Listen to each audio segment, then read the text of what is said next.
இஸ்லாமியர்களின் சொத்துக்களை நிர்வகிக்க 1954ஆம் ஆண்டில் காங்கிரஸ் அரசால் வக்ஃப் சட்டம் உருவாக்கப்பட்டது.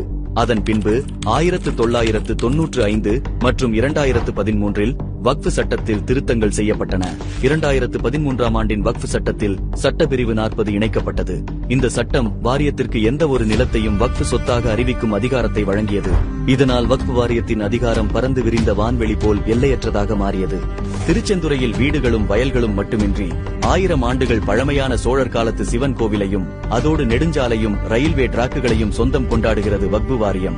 ஸ்டாலின் எல்லாத்திட்டையும் கொடுத்திருக்கோம், மனு கொடுத்திருக்கோம். இன்ன வரைக்கும் ஆக்ஷன் ஒண்ணு எங்களுக்கு எடுத்த மாதிரி தெரியல. இதுக்கான தீர்வு மத்திய அரசும் மாநில அரசும் எங்களுக்கு உடனே நடவடிக்கை எடுத்து சொன்னோம் சார். தயவு செய்து கேட்டுக்கிறோம். இந்த குடிசையும் பிடிக்கிறாங்கன்னா எங்களுக்கு ஒரு வழியும் இல்ல. எங்க அம்மா பேர் உள்ளது என் பேருக்கு நான் மாத்தணும்னா அப்ப நான் நேம் டிரான்ஸ்ஃபர் பண்ணணும். அதை பண்ண போனா நீங்க ரெஜிஸ்டர் பண்ண முடியாது. இது வக்ஃப் போர்ட்ல இருந்து பிளாக் பண்ணுவீங்க. நீங்க வக்ஃப் போர்ட்ல இருந்து கடையில சான்று வாங்கிட்டு வான்னு சொல்றாங்க. வக்ஃப் போர்டு ஆபீஸ்ல போய் நாங்க போய் NOC சீட்டு கேட்டோம்னா 50,000 கொடு 1 லட்சம் கொடுன்னு கேக்குறாங்க. இந்த வக்ஃப் மசோதாவில் உள்ள பல்வேறு பிரச்சனைகளுக்கு தீர்வு காண்பதற்கே பிரதமர் மோடி அவர்களின் தலைமையிலான அரசு பல்வேறு திருத்தங்கள் மேற்கொண்டு பின்தங்கிய இஸ்லாமியர்களை முன்னேற்றும் வகையில் வக்ஃப் திருத்த மசோதாவை உருவாக்கி அதை அதிக பெரும்பான்மையுடன் நாடாளுமன்றத்தில் நிறைவேற்றியது. இந்த சட்ட திருத்தத்தின் மூலம் மத்திய மற்றும் மாநில வக்ஃப் வாரியங்களில் இஸ்லாமிய பெண்களின் உரிமைகள் பாதுகாக்கப்பட்டு அவர்களுக்கு பிரதிநிதித்துவம் உறுதி செய்யப்படுகிறது.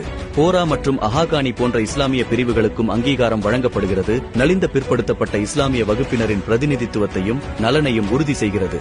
வக்ஃப் வாரியங்கள் ஆதாரமின்றி தன்னிச்சையாக பிறர் நிலங்களை வக்ஃப் சொத்துக்கள் என்று அறிவிப்பது தடுக்கப்படுகிறது. வக்ஃப் வாரியங்களின் அனைத்து நிதி பரிவர்த்தனைகளும் அரசின் மேற்பார்வைக்கு உட்படுத்தப்படும். இதுபோன்று பல்வேறு நன்மைகள் கொண்ட வக்ஃப் திருத்த மசோதா நாடாளுமன்றத்தில் வெற்றிகரமாக நிறைவேற்றப்பட்டது. இதன் மூலம் பாரதம் முழுவதும் தங்களின் அங்கீகாரம் மற்றும் தங்களின் அடையாளமான நிலத்தை மீட்க பாடுபட்ட மக்களின் பல ஆண்டுகால பிரச்சனை